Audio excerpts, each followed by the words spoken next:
É Robson e eu tô aqui em nome do canal Meu Amigo do Bico Torto para mais um vídeo. Hoje eu vou falar sobre mutações em calopsitas. Você que curte a coloração das calopsitas aí que a gente tem postado na nossa página, o pessoal tem falado muito das cores e das variedades. Nada disso aconteceria sem o trabalho dos criadores, lógico. Uma calopsita como essa na natureza jamais ela conseguiria sobreviver à competição da seleção natural. Ela seria presa fácil. Por quê? Porque não ia conseguir se esconder na vegetação. Ela teria uma desvantagem competitiva. Essa mutação é o que ela causaria. Falando de competição, como as mutações acontecem na natureza?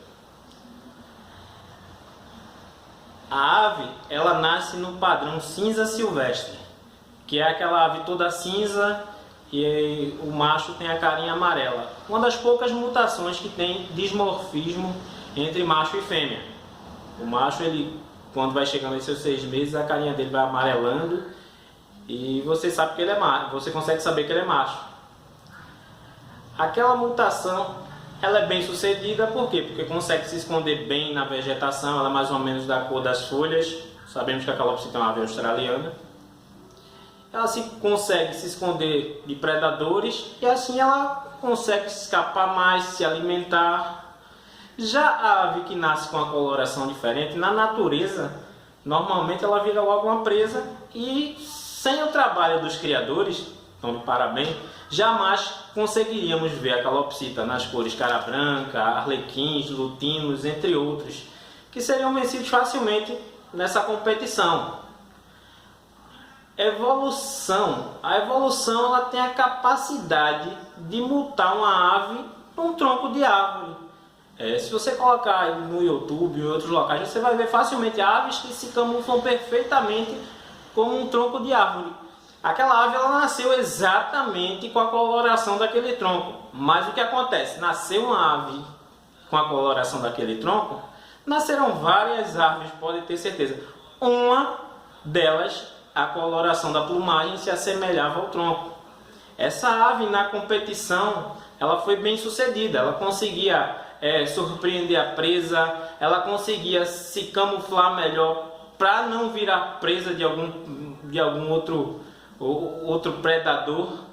Essa ave ela conseguiu, consequência, essa ave consegue se reproduzir mais e com o tempo a população das aves de outras colorações vai desaparecendo e essa ave, as características dessa ave vão sendo passadas adiante e surge aí uma nova espécie.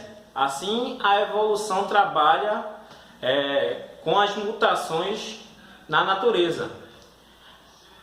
Um dos exemplos mais práticos assim que encontramos do que acontece com as aves domésticas são a evolução dos cães. Em menos de um século, o homem ele transformou o lobo selvagem, o Canis lupus, em todas as diversidades de raças de cães que temos hoje. Umas foram selecionadas por fofura, outras por ferocidade, capacidade de guarda.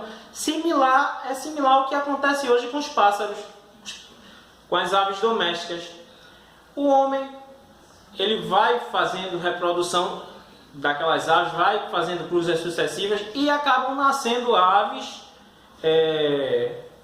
de determinadas mutações. Um exemplo mais prático, quando a calopsita foi disseminada, cruzando duas aves, um filhote nasceu com um defeito genético, porque mutação nada mais é do que uma falha na combinação. O que é que o filhote ele tem? Ele herda as características do macho e da fêmea, são combinadas e dão origem ao filhote. Mas quando alguma coisa sai errado, tipo o lutino, uma ave amarela, cabeça amarela, corpo branco, olhos vermelhos, bicos e pés rosados. A ave ela sofreu uma falha genética que afetou a capacidade de produzir melanina, que é o pigmento escuro que dá a coloração, aquela coloração escura. O que aconteceu? A ave perdeu essa capacidade de produzir pigmento e ficou com olhos vermelhos, bicos e pés rosados e apenas as penas amarelas parte da cabeça do lutino, ele na sua forma pura é amarelinha e o corpo branco. Você tem uma ave ali totalmente sem pigmento. Através do homem, vendo que aquilo era bonito, os criadores procriaram aquela ave e ela tinha a capacidade de passar essas características aos seus filhotes. Exemplo, o lutino, como todos sabem, é uma das poucas aves que tem o gene alelomorfo ligado ao sexo. Ele é uma ave sexo ligado, que é uma propriedade aí das aves. Quando eu digo sexo ligado, se você cruzar o lutino com outra ave, o macho ele passa a característica dele aos filhotes fêmeas. Se outra ave não for lutino, toda ave que nascer com olho vermelho, obrigatoriamente ela será fêmea. A forma mais fácil de saber o sexo da ave é dessa forma. Se você tem duas aves do olho pretinho lá, nasceu um filhote lá com olho vermelho, ele porta hino, ele porta o gene lutino, e o filhote que nasce com aquela, que se apresenta aquela mutação na plumagem, ele obrigatoriamente será fêmea. É uma das formas mais simples de se identificar o sexo de um filhote. Mas voltando para as mutações, a mutação ela se apresenta aí com algumas formas principais. São aí o cinza silvestre, que eu não sei nem se eu posso chamar de mutação, uma vez que ele é o padrão da raça. A calopsita na natureza ela se apresenta na forma cinza silvestre. Mas aí temos também o lutino, os arlequins, o cara branca, o pérola, que dão origem a várias outras mutações combinadas. O hino de cara branca é um exemplo. O albinismo ainda não surgiu nas calopsitas. O que nós temos aí, mas eu tenho uma Robson, mas eu tenho um albino, eu tenho uma calopsita toda branca do olho vermelho. Sim, ele é uma mutação combinada, por isso que alguns criadores já saem até bem disseminados, chamam de hino de cara branca. Por quê? Porque ele é hino, você juntou ali a característica do lutino com um cara branca.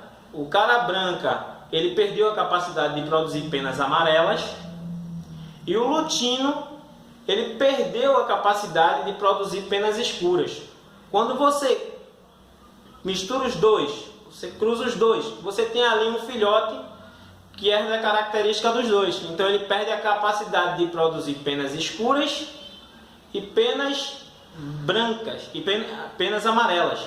Consequência é uma ave toda branca do olho vermelho, é o hino de cara branca. Por isso que é errado chamar aí de albino. Na realidade é um hino de cara branca, é uma mutação combinada. Assim como vários outros. Esse aqui mesmo, ele é um reverso pérola cara branca. Cara branca, ele tem o pérola na sua configuração e tem também o arlequim, porque todo reverso ele tem um arlequim. Só que as várias cruzas sucessivas, os criadores conseguiram fixar a marcação na parte das costas. As aves adquiriram, fixaram essa característica e é uma ave bastante difundida em todo o mundo e se apresenta em diversas mutações, ou seja, diversas cores. Entre elas, a principal é o cinza silvestre, é a forma mais comum que a calopsita se apresenta. O cinza silvestre é uma das únicas mutações que apresentam dimorfismo sexual, ou seja, tem diferença entre macho e fêmea. Enquanto a fêmea tem o corpo todo cinza, o macho, ao decorrer de em torno de 6 meses, ele vai ficando com a face amarela. Outras características das fêmeas são listras horizontais na cauda e elas não cantam melódico como o macho. Embora algumas pessoas digam que tenham visto fêmeas cantarem, eu nunca vi ela cantar da mesma forma que o macho canta. O macho canta bem melódico e começa a cantar bem cedo. Então, volta de 4 ou 5 meses ele já está cantando bem. Temos aí o canela. Canela é uma ave que ela é bem parecida com o cinza silvestre, porém as penas são mais claras, se aproximando bem do tom canela. Temos aí os arlequins, que se caracterizam pela quebra do padrão. O arlequim normalmente ele tem aquela coleirinha branca ao redor do pescoço, mas ele é um gene que ele embaralha a coloração da ave, ou seja, ela pode surgir em vários padrões diferentes. Além do arlequim, temos o lutino. O lutino é uma ave que não tem pigmento, ela perdeu a capacidade de produzir melanina, e é uma ave que tem a cabeça amarela, o corpo branco e olhos vermelhos, pés e bicos rosados. Além do lutino, temos aí o pérola também, que é uma ave que pode ser combinada com várias outras. O pérola ele se apresenta em duas formas: pérola cara amarela, pérola cara branca. Temos aí também o cara branca, que é uma ave que já é bastante difundida, caiu bem na graça das pessoas. Kiko aqui é um cara branca, reverso pérola cara branca. É uma mutação combinada também entre o pérola, o cara branca e o arlequim. Todo reverso ele é também um arlequim, só que as diversas cruzes fixaram a marcação nas costas, bem definida. Por isso que é um arlequim chamado de arlequim heavy, ou o reverso. Temos ainda mutações como prata, prata dominante, prata recessivo. Além delas, temos as mutações mais raras, que são o fulvo, e as mais recentes, como cream face, que é esse da face bem clarinha. Ele pode se apresentar em várias formas de mutação, ou seja, você pode aí combinar ele de algumas formas, onde você pode ter um cream face, prata recessivo e fulvo, ou cream face reverso, ou cream face reverso pérola. As mutações podem ser combinadas de várias formas. Esse normalmente é o trabalho que os criadores fazem. Eles cruzam diversas aves para obterem uma ave com o máximo de beleza e que eles chamam de aperfeiçoamento genético, sempre trabalhando para melhorar a genética da ave.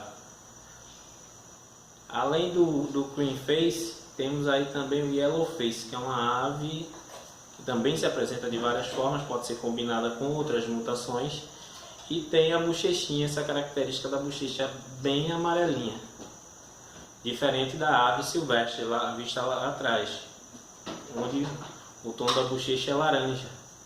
No cream face é bem clarinho, o bege bem clarinho, e no yellow face, ou cara amarela, ele se apresenta num tom amarelo bem vivo. Essas são as mutações mais recentes, mas como as mutações são uma constante aí, nunca vão parar, então à medida que as criações vão avançando, vão se disseminando mais, novas mutações vão surgindo na natureza e vão criando cada vez mais combinações para ampliar a beleza das aves.